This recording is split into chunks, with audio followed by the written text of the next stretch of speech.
if somebody actually wants change, wants to actually alter those issues, they're going to vote for me. We need to be building up and fortifying our democratic institutions. That's not what the Constitution was written for. It was written for at the times when it's inconvenient. Welcome to the Curators Podcast, a place for the Kennedy curious. Hey, everybody.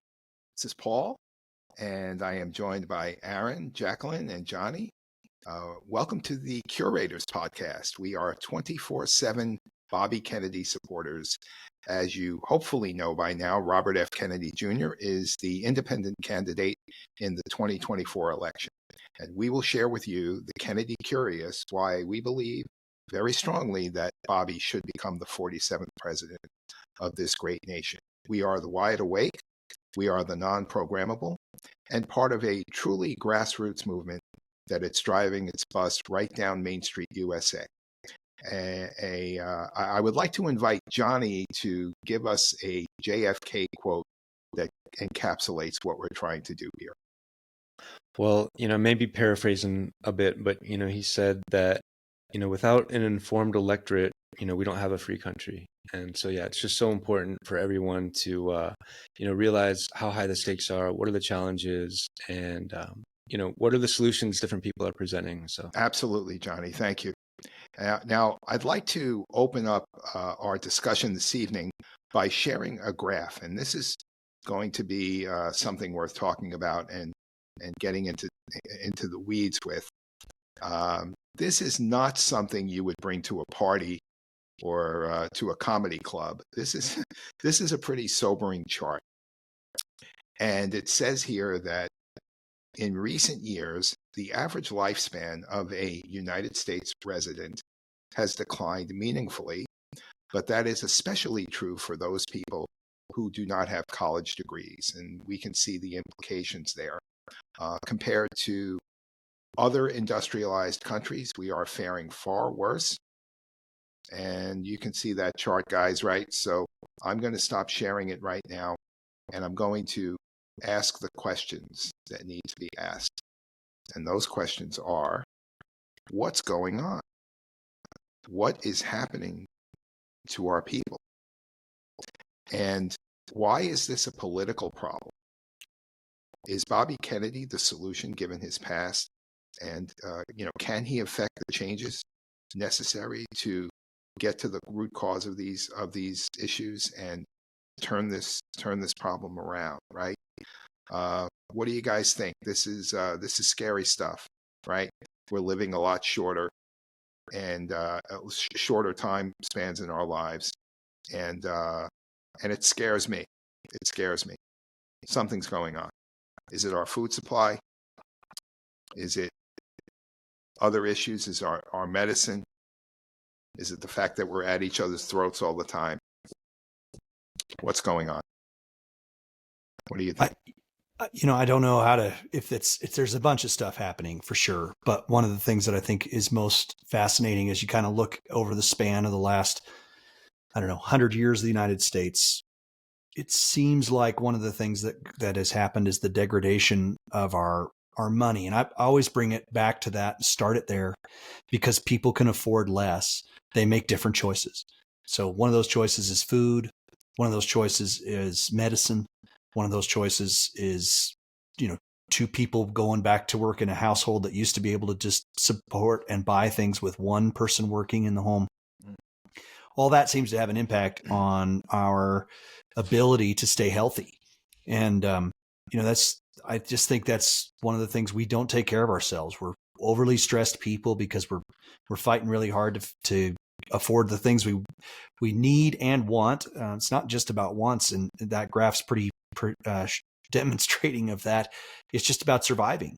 And I think in so many cases we've found ourselves on the wrong side of this because our money's been so degraded. We aren't able to buy work. Our work doesn't go nearly as far for the things we need to buy. We've all felt it, certainly in the last couple of years, as they injected the system full of COVID money. Our purchasing power has degraded. And so I think that's a huge portion or a starting place for why things just aren't what they need to be in terms of staying healthy and staying alive. If you're fighting harder for every dollar that you earn, You're not going to be in a situation where your survival is going to have that kind of nice, comfortable end of your life. You're going to be struggling to make it happen. And I think our food's a huge portion of that. If you can't afford good food, then you go to processed food. You go to fast food. You go to things that are not proven. I mean, I think they've been proven to not be as healthy as they should be for you. Wealthy people can afford all the luxuries that they want. They can get good medical care. They can get great food at the grocery store. They can do all that stuff.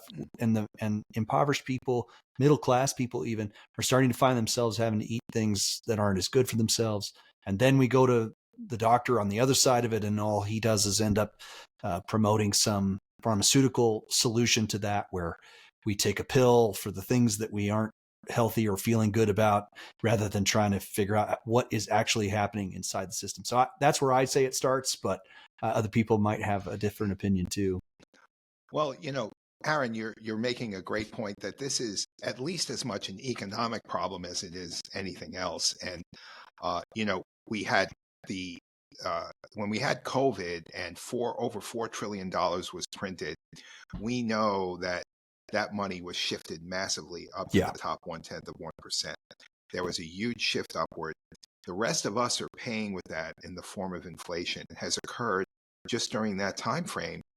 And so what's happening is exactly what the candidate, Bobby himself, is talking about, how people are having to make a choice between do I go to an emergency room, or do I not go to an emergency room? What meal can I afford to eat? I can't get my hands on $1,000 in an emergency, and that's literally more than half the population, right? Yeah. So these are all interrelated factors that go into our actual lifespan shortening, and we're pretty sure that the medical solution that exists today, like you said, take a pill for that, right? Here's an injection. Here's a treatment. This stuff isn't working, This stuff isn't working. I heard somebody talking the other day about statins and saying if statins are so effective, and I'm on one, by the way, but if statins are so effective, why is there so much heart disease and an increase in heart disease? Now, I'm not putting statins down because I take them, but something needs to be looked at. The underlying cause, the root causes of this need to be, looked into, and that is certainly where the candidate, Mr. Kennedy, is committed to doing this, unlike his opponents, I will say, who do not seem to have a clue on how to proceed with this. So let me stop there and ask Jonny or Jacqueline to give their thoughts on this. Thank you. I'd love to jump in there, Paul. I believe what's really taken us out in this country is glyphosate. Mr. Kennedy, when he's asked about the chronic disease in our country, he'll point out that, there's dozens of diseases kind of going up in lockstep with each other. And, it's been pointed out that there's only a few environmental factors that they could be going up tied with. And the first one he'll name off a list is glyphosate. And yeah, I think he's exactly right that that's the main culprit. Dr. Stephanie Seneff, Dr. Zach Bush, they've done a lot of work, peer-reviewed research that shows not just the modes of pathologies, but also there is like a 0.997 correlation with the increased use of glyphosate and the increased autism we see. And so we know this stuff is an antibiotic. It's a known carcinogen. It's an endocrine disruptor. And it chelates the nutrients and minerals we need. So, of course, that creates all sorts of problems with pathologies in our body. Europe has about 1/10 of the glyphosate in use that we do. And you look at that chart, that was us compared to those European countries. There's 75 plus chemicals that they've banned in Europe that we continue to use. And, another way to describe that chart you were showing, Paul, is that 40 years ago, we used to live as long as Europeans, and now we live 5 and 6 years less on average than they do. It's really incredible. So yeah, we live 5 or 6 years less than they do. It's really, I'm getting a little feedback, Jacqueline, of the mic's a little hot there. We're living 5 and 6 years less than our European friends do. And yeah, we have a chance to set this right. We've got to make our food safe again. We have an opportunity to have an environmental advocate who's been doing more for us as a people than arguably anybody else has for the last 40 years. He's been going after the factory farmers. He's been going after Monsanto, specifically concerning this chemical glyphosate. This is how I started following him so early. I knew about his work on children's health defense, and I found out about him in April when he announced his candidacy. And yeah, the more I dig into him, the more I'm just so impressed with all the work he's been doing for our environment and for our freedoms. So yeah, he's gonna yeah, and many people know it as Roundup, right? And there are many examples of Roundup stories left and right, and the hush money that was paid to people not to make waves about it. And Bobby won a huge settlement. How many billions was it on behalf of Monsanto? They settled at about $12 billion. Victims. 12 billion with a B, and that's just for non-Hodgkin's lymphoma, and that's also just for homeowners who are using this in their home gardens. But this stuff is on our food. We have a hard time finding anywhere that we're not seeing it in our food, and it's a tremendous problem. We're using 3 pounds per person in America of glyphosate to grow our crazy. food. And the craziest thing about it is that, we started using it as an herbicide between our rows. Then we started dumping it from airplanes when we started doing GMOs. But now the worst of it is they're using it as a desiccant. So they're using it to dry out our grains at the end. So they're applying it directly on the food we'll eat. It has no chance to break down or wash off before it gets to us. Yeah, my cousin's a farmer in Canada, and when the storm is coming, that's how they harvest the wheat. He'll spray the whole field with Roundup and kill the whole field so that he can get the wheat off before the storms are coming.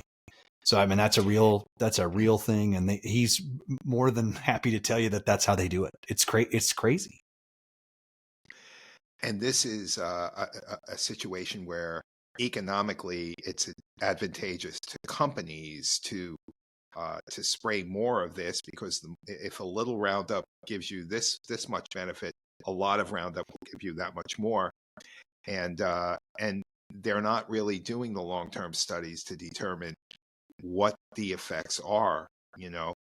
This is a very serious issue, and it's not just glyphosate, by the way, right? It's I was reading just the other day about this chemical called chlormequat, right? Another carcinogen that's in our food supply. There's atrazine in the water, which is another carcinogen.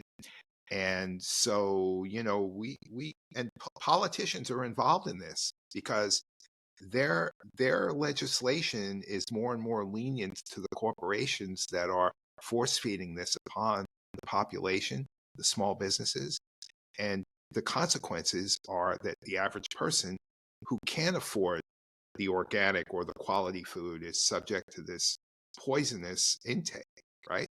Yeah. So, yeah. Jacqueline, what do you have to say about this? Sorry. Well, I actually agree with all of you, and like you said before, it is so many factors. And when you're talking about specifically, if you're looking at people who are, who don't have a college education, even the lifespan of people who are college educated is on the down too. But the ones who don't have a college education are drastically down. Well, number one, insurance, quality of insurance, what kind of coverage you have really makes a big, big, big difference. The access to certain type of hospitals, also medical systems, is a really, really big thing. Advocacy, patient self-advocacy, advocacy for your loved ones also. It's an art form. It really is. It's something that I had to learn for my own children, for myself, and it's something I'm very passionate about, that I like to teach other people how to do. But I had to learn how to do it. And I had a support system from other patients and other caregivers and other parents, moms, grandparents who had gone on that journey before me, and they taught me. But there's so many people out there that don't have that. You have a mom or a dad who may be single and that they have 3 children, and they have to hold 3 jobs or 2 jobs to make ends meet, and they may not even have insurance because they have 3 part-time jobs, or they do have insurance and it's mediocre, and they go to also the quickest hospital that's closest to them, so they don't have, they don't know what their options are, or even if they do have options, they may not have options. And then when they are confronted with a medical challenge, they don't know how to ask questions. They don't know the questions to ask. It is something that is learned. It's unfortunately learned through experience, but it's also learned through other people teaching you. And the medical system itself doesn't teach you that. So it's plus the doctor may be telling you something that you want to hear, that your child will be okay, or you'll be okay if you take this pill. You go back, you keep going back, and then you don't go back because you can't afford the copays too. So there's that. There's so much of that. But then there's another thing. One of the main causes of death worldwide, but in the United States predominantly, is side effects from drugs. I think it's like the 3rd or 4th cause of death in the United States right now is drug side effect. So why is that? The reason why is because the tracking system and the reporting system is not even mediocre. It's a complete failure. There is no system.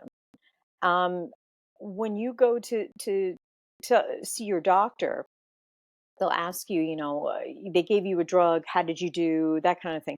There's no actual format or real proper reporting system. They don't go down the list of like what really is happening to you while you're taking a drug. And it's not just one drug. It may be you're on 4 different drugs. So maybe 3 of them may be interacting. And there's not long-term studies that are going into these long-term studies, not just for the individual drug, but also the interaction, the overlapping of this. And we have the highest rate of chronic illness in Western civilization, in developed civilization right now. So everybody's on drugs. They're all on medication. And those medications are interacting with each other. They're interacting also with the diet, the lifestyle, the stress, the everything. So it's giant. Mm-hmm. So it's huge. And I'll read some stats for you. These are some of the numbers, and you're right, Jacqueline. 60% of our youth is experiencing some form of a chronic disease, at least one form of a chronic disease. And when I was a kid, that number was more like 6%, not 60, right?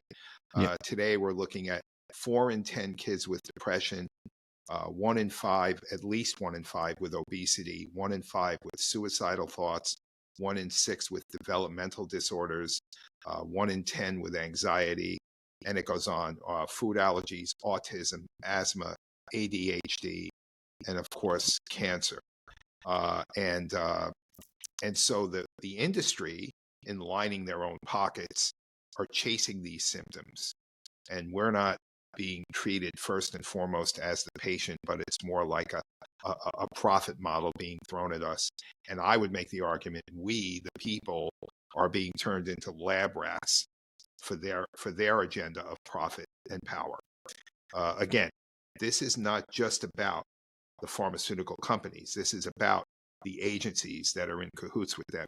This is about the politicians who look the other way or do pork legislation that enable these things to happen, these studies to get buried.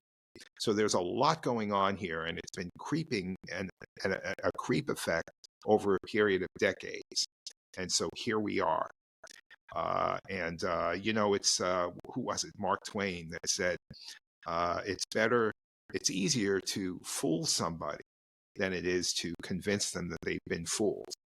Well, we're trying our hardest this is not a left or right issue. If you're a Democrat, if you're a Republican, I'm asking you personally, this is me talking, stop. This is a human issue. This is a human health issue. We as Americans need to band together and address this in unity, right? And that's what Bobby Kennedy is trying to do. That's what he wants to do. He wants to get to the bottom of this problem on behalf of all Americans, right? And you guys have heard him talk about that stuff, right? Yeah, Paul, that's one of the things that's probably most attractive to me about Mr. Kennedy. His insistence on talking about the things that are actually impacting the average American is so different than anybody I've ever watched in my lifetime that's run for office. What you were talking about there with that cycle and that system where, politicians become lobbyists that go to Wall Street that then work for the company that has the benefit from the Wall Street side of it. And that whole cycle that just goes back and forth, all in a big loop, all this revolving door between Wall Street and Washington. And it's a real thing. And the rest of us feel so helpless in that whole process. We watch it happen. We look at it and we think, well, how do you ever fix this? This is just how this works, which is just almost this stranger, more sick political system than any of them that have ever been devised by man. When you think about communism, was even on its face, you could see it and you could taste the evil and you could know that it was happening. This is just all kind of behind the scenes. And this is the first candidate that's saying that out loud. He's saying the quiet part out loud about what's actually happening to us. Why are we sick? Why are my children sick? Why are my children allergic to wheat? Why are my children struggling with learning disabilities or whatever it is that people have their troubles with their own family or their kids or their life, or they're watching their lifespan disappear before their very eyes.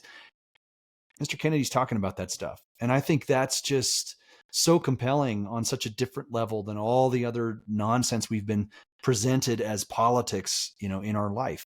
We're told what politics is supposed to be. It's supposed to be this huge fight over abortion. It's supposed to be a huge fight over the rich and wealthy and the taxes and all this. We've been given this like litany or long list of stuff that's all non-consequential to us. And that's what we're supposed to be debating about in politics. And this is the first person I've ever heard talk about stuff that actually will have an impact on me and my family and their children and everybody in the future. This is the first person I've heard talk about it. So that's what's compelling about his candidacy. Absolutely. And he addresses so many elements of this, including the perverse incentive structures, right? Yeah. Do people know, for example, that the FDA is funded by the pharmaceutical companies? About half their budget comes directly from big pharma. Hello? Yeah. Is there a connection we can draw there? Right. What could go wrong? That we're only one of two countries, the other one being New Zealand, but it's nothing like it is here.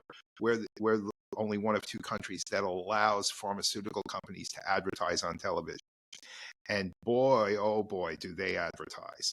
And do they control the evening talk shows and the narrative that comes out of the mouths of those people on the talk shows. You will never hear the criticisms that we deserve to know from these people, because the money talks on the airwaves.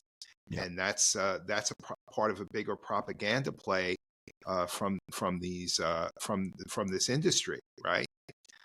So this is a multi-woven, sinister problem. And I'll tell you what really bothers me, and maybe you guys can talk about that or what I'm about to say, which is that there are doctors and nurses out there that are heroes. We know some in our grassroots movement. Yeah. Right. They are interested in putting the people first. They care about the patient. They're looking at things objectively. They're not feeling compelled to believe. They think for themselves. They don't have to be told what to think. Those people, heroes to me, Dr. Mary Bowden, for example, in Houston, you may have heard of her. She spoke out against that big hospital in Houston about some COVID protocols she was trying to follow on behalf of her patients. She lost her license. She got smeared, tarnished, embarrassed. It was a disgrace what happened to this woman. And you know what? She's looking more and more like the hero today. Just like Bobby Kennedy is looking more and more like the hero for taking the stand he's been taking and being labeled a conspiracist for it, ironically. Well, who are the real conspirators, guys? Tell me. Who are the real conspirators? The real conspirators. You're right, Paul. It's these big profiteers and these big governments who are working against us, and the conspiracies have been proved over and over again. It's just scandal after scandal. So it really is an epic job in gaslighting that they're doing when they try to tell you you're a conspiracy theorist. You're out there if you suspect another one. And human nature being what it is, we should just, what did was it Ronald Reagan who said trust but verify? Yeah. That's all that we're asking here is where's the real science? Concerning big pharma, $80+ billion they've been fined for criminal penalties for fraud in just the last decade. And it's just, that's all for a conspiracy of sorts, doctoring those books, ghostwriting that science. We talk about glyphosate. We did catch them red-handed. We have the Monsanto papers, as they're known. These are some leaked emails that show that they were ghostwriting that science, So now they can point to some peer-reviewed research and they can say, look, there's the science is unclear. Well, if you take out the stuff that we know is biased and by them, then the science is actually very clear. What's happening, and that's why I take the moniker Jonny Paradise, because the way they're growing this food is just all sorts of wrong. It's just with chemicals, and it's not good for the environment or the pollinators. It's with all of these different poisons, herbicides that kill the soil, insecticides that kill our pollinators, and our food doesn't have the nutrients, and along with that, it has these poisons, and the answer, the solution to that is actually, something we've been doing across all our cultures, across, thousands of years, is growing food responsibly, naturally. And this is what our country was founded upon. Thomas Jefferson talked about a democracy that was, strengthened by being a lot of freeholds, a lot of sovereign small farms. And we're losing that now. What we're seeing is the USDA, which is meant to protect those small farmers and to protect our food, is instead weaponized against those farmers and against that food. And we see these big chemical agriculture behemoths writing the laws, and the subsidies that are in the Farm Bill, they work for them. And so, yeah, we really need to get back to government serving the people. And that's what we've lost. These so-called public servants are really serving the big bureaucracies, the big corporations that are out for their profits. So, yeah, if you're an industry that can afford an $80 billion fine over 10 years, that must mean there's way more money than $80 billion. I mean, that they still stay in business. They never go anywhere. So that's got to say something, about how. Not to mention the lawyers and the actuaries that they hire on staff to calculate it all for them. So there's got to be a calculated risk for them, that they know what the fine is going to be, in order to just sort of placate the rest of us to say, well, we must have been able to get our, look at all the fines we've paid. We barely stay alive. We're barely in business.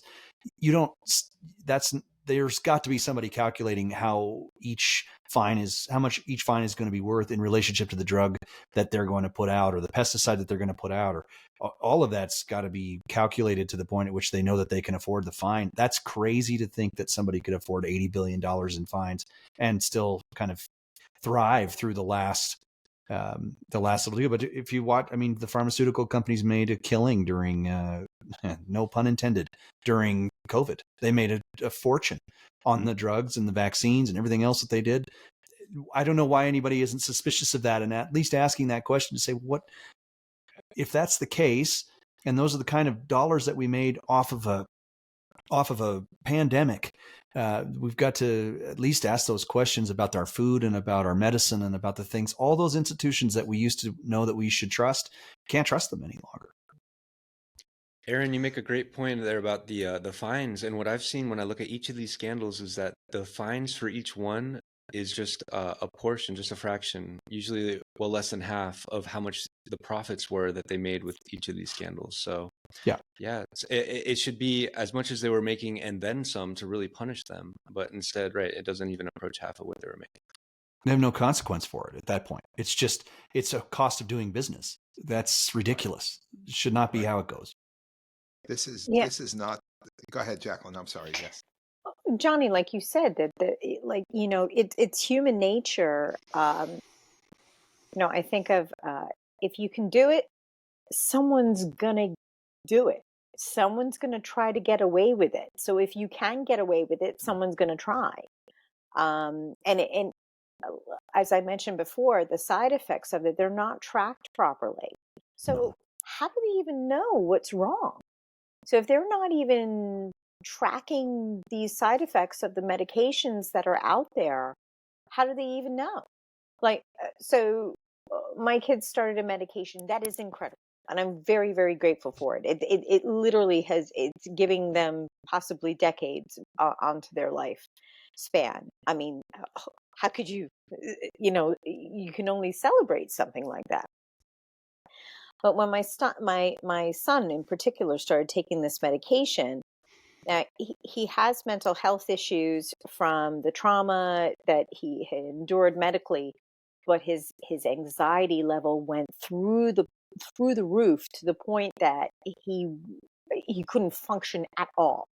And he was like, they would just kept giving him, Xanax just to calm him down more and more and more from this medication. And it's like, well, he doesn't need supplemental feeds anymore. He's growing now. His lung function's coming back. Yes, you just want to jump up and down. And these are the most amazing things that are out there. But he has no quality of life, which he was already struggling with already. Because, and I kept saying to them, something's wrong. There's a side, immediately started when he started taking this. Well, there hasn't been anything reported. And I'm like, during the clinical trials and whatnot, there was nothing reported. And I'm like, okay, but I'm telling you, something is wrong. I started speaking to other patients. I started speaking to other parents. So many of them were saying the same thing, and they were getting the same answer back from their doctors. Okay, so what are you taking this information that I'm telling you that, your patient is having this massive side effect that is affecting their quality of life drastically, and you're giving them more drugs to calm them down on top of it. You're moving around their antidepressants, you're moving around their anxiety meds and everything just to calm them down from this. But you're not looking at the source that I told you from the very beginning. They don't even take that information. So, and it's just this constant cycle. Finally, so many people were screaming that there was a problem, that they started doing something. So they cut his dose in half. And then they cut his dose in half. And immediately things improved. Immediately. So obviously it was through this, but it wasn't just us. It was so many people across the board. But the whole thing is that this system, there is no proper reporting system.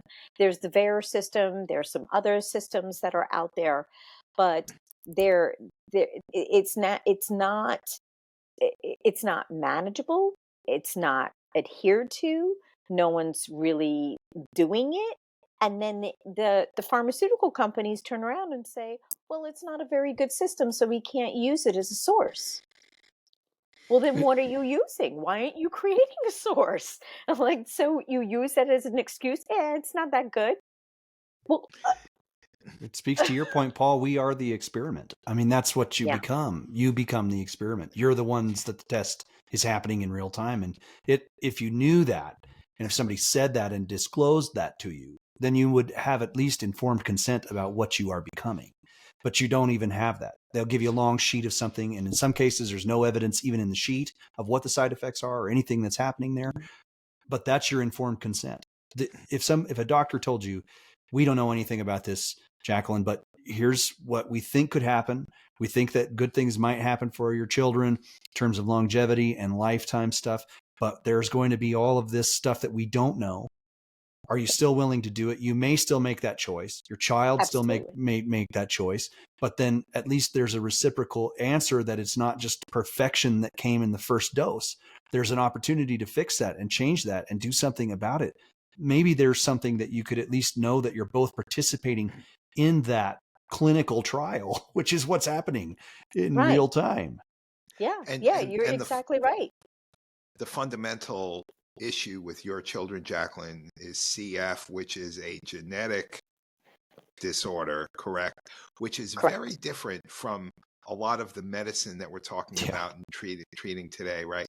And Right. the issue of chasing symptoms and that sort of thing. But the problems that you encountered are absolutely part of what so many people are experiencing today. This is annually a $4.3 trillion industry. Most of that money that's being spent in healthcare is chasing after chronic disease. 20% of our GDP goes to healthcare spending. It's the greatest misnomer of all time, the term healthcare.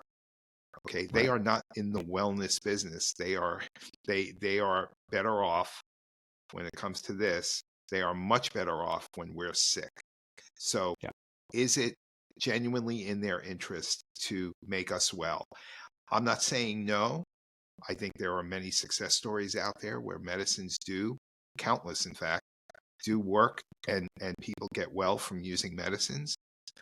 But what's coming from the agencies in conjunction with the pharmaceutical companies, it's a big giant push. It's a sales oriented, and we've seen documentaries on this, where we can start to get the feeling that the Sacklers, who were the family responsible from Purdue Pharma and OxyContin, which killed so many people, right? We can begin to get the sense that the Sacklers are not so much the exception. They're more like the model for the industry. It's just that the big companies, I don't want to rattle any specific names off. I know who they are, but they have really good PR. They have those bean counters and they've got it down to a science, right? So this is not a problem that's going to be rectified easily. Yeah. Paul, I wanted to jump in and say, you're right. We're spending 20% now on our healthcare, and we're only spending 10% now on our food. And 100 years ago, we were spending, just 10% on our healthcare and 20% on our food. So we've subsidized our food, and we subsidized it in a way that incentivizes the chemical agriculture. And then now we've had this chronic disease going up. Like I said, our food is banned in dozens of countries. Just imagine that. So in the Western Hemisphere, the poorest country in all of the Western Hemisphere after Haiti is Nicaragua. And much of our food is not fit for human consumption there. They do not allow GMOs. Here we allow these GMOs to go through untested. For 20 years, we've been pounding the table for labeling. We finally have that. But even now it's a compromise. It doesn't say genetically modified. It says bioengineered. A lot of people don't know what that means. And you come to find out everything processed just about, it will say bioengineered now. And, a lot of these, the most popular bioengineered or GMO crop they're using is this Roundup Ready commodities, the corn, the soy, the canola. And yeah, it's just so bad for us. And it's affecting people's reproductive capabilities. It's affecting IQ levels.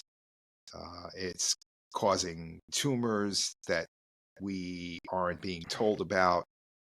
So there are all kinds of problems. And you know something? I'll tell you, as a Wall Street guy for 30 years, 35 really now, I have come to understand a word that carries me through my daily activities, and that word is humility. It doesn't mean that I practice it perfectly, but I understand that in order for me to be successful, I need to say three little words to myself on a daily basis, and those three words are, I don't know.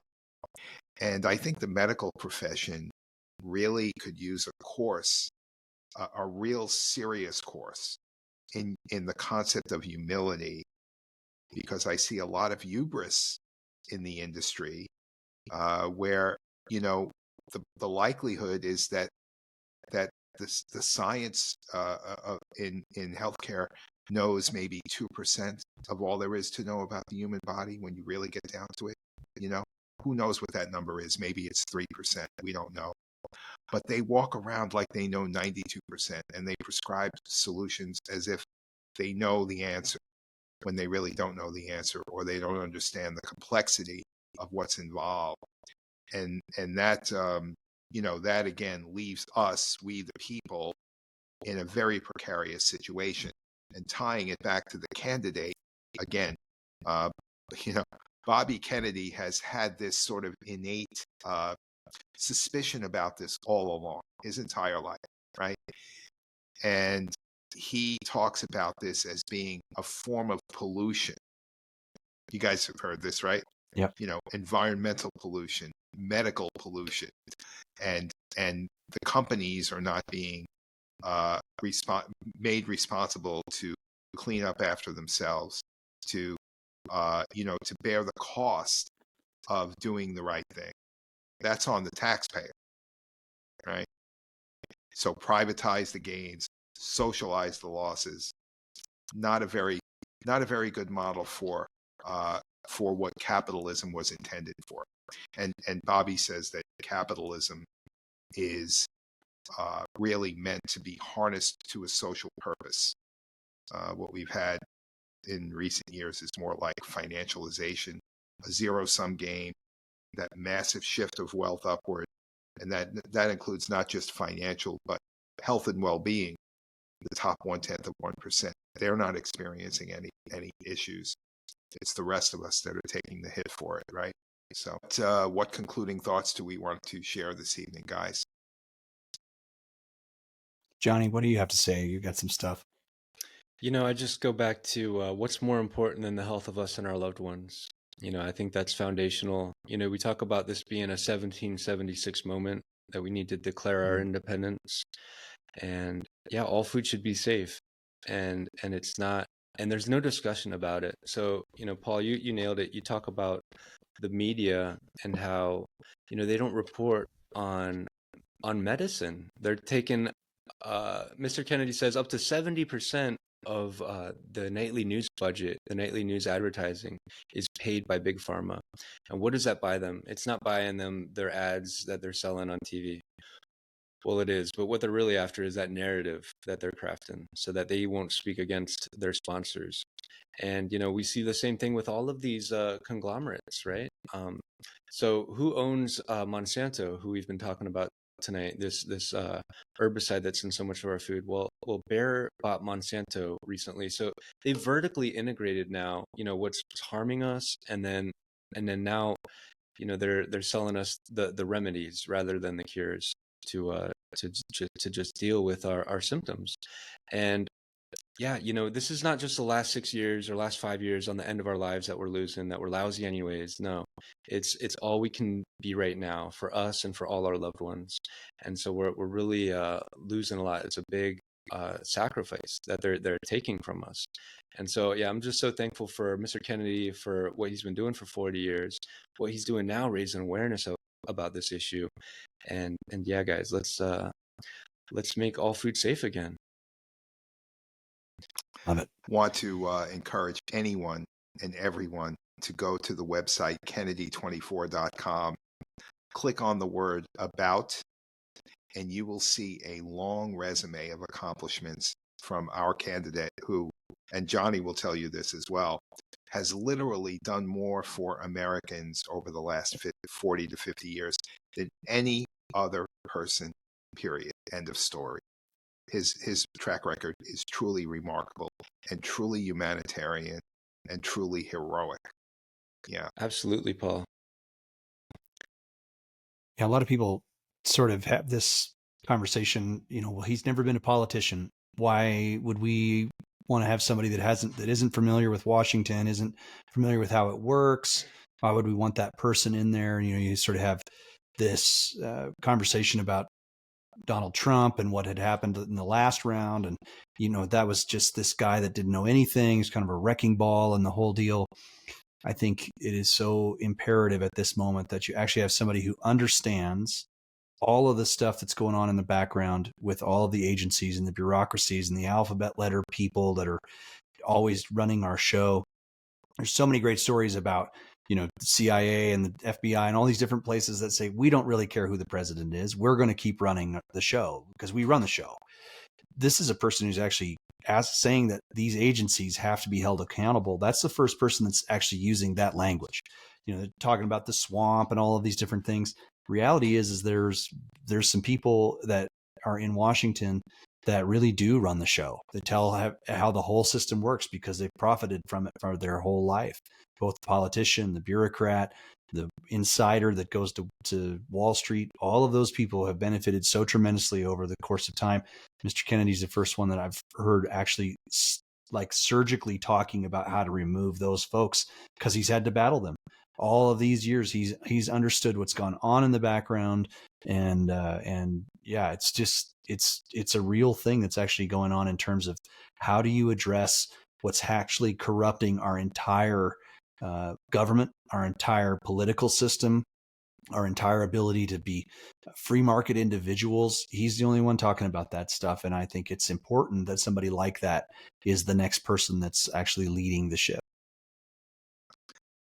An amazing gift, right? Yeah. And yes, and it's just my hope that people will embrace the gift. Yeah, Jacqueline, you've been taking matters into your own hands. You have a health revolution thing going on. You have victory gardens. Tell us a little bit about those, or at least one. So, I've known about it before, but I really kind of started delving a little bit into the evolution of our food system. Actually, thanks to Johnny a little bit, a lot. He's really inspired me in educating myself a little bit more in that. And the Victory Gardens had originated in World War I and World War II. They were to help feed the United States because we were feeding our soldiers over in Europe and in Asia, and we were exporting, the food that was supposed to be feeding our nation. So the government created a good program, and because they can do that, they actually have the capability of doing this, and we need to support them and encourage them to continue to do these good, the programs that have worked in the past. And this program was to encourage your average person to grow their own victory garden in the name of in the war effort, and it was to feed their own family, feed their community, feed and beyond. And people were creating community gardens. They had gardens in their own backyard, their front yard, in schools and parishes and everywhere. It was an incredible effort. And then after the war, we had the baby boomers, and the industrial food system started to jack up to partly keep up with the high birth rates, but also it was an opportunity for a new business model. So that's when all the pesticides started coming in, and it just snowballed from that, and that's where we are today. So there have been many efforts since then, especially over, I would say, the last 10, 20 years to revive the Victory Garden. And I want to be part of that movement. And I think that it would be great for us to revive that in the name of Robert F. Kennedy Jr. have the Kennedy Community Gardens, the Kennedy Victory Gardens, and it's pretty simple. All you have to do is just grow something. Grow a tomato plant. That's your victory garden. Grow a garden in the backyard. Find a community garden in your area. Some food banks. Mine in Monmouth County in New Jersey, we have a food bank that has a organic garden that people can volunteer, and it's attached to the food bank there, and it's feeding people who are coming to the food bank. It's a beautiful thing. It's something that can bring us together. It can bring us together because we need that so much. It can help with loneliness, help with seniors, help with kids, families, multi-generational, which we really need that, more multi-generational type of activities, can help recidivism, addiction, because it takes love. When you're putting a little care and a little love into even just one plant, one leaf, it gives it back.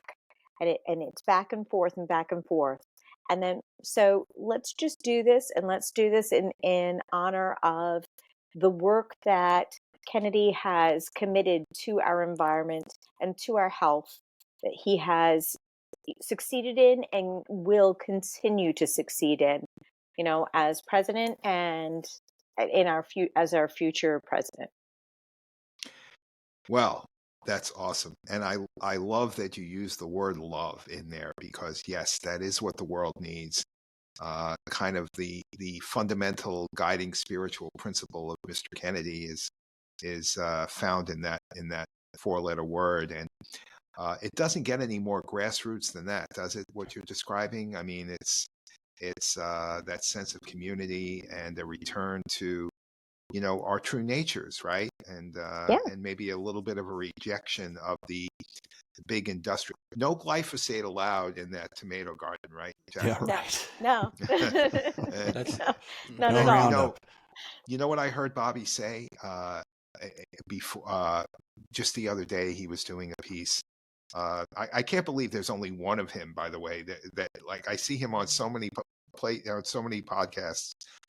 But he said, You're going to start a rumor now. right? I know, right? Day one of his presidency, January 21, 2025, he will declare a state of emergency over the health of our nation. Yeah. And it can't come a moment too soon. Yeah. So in the meantime, grow your victory gardens, grow your tomato plant, and take a picture of it. Share it with people on social media, or share it the phone with the person next to you. And if you do it on social media, put a hashtag Kennedy Victory Garden. That's all I ask. So, and eat your fruit and eat your vegetables that you grow, because it'll love you back.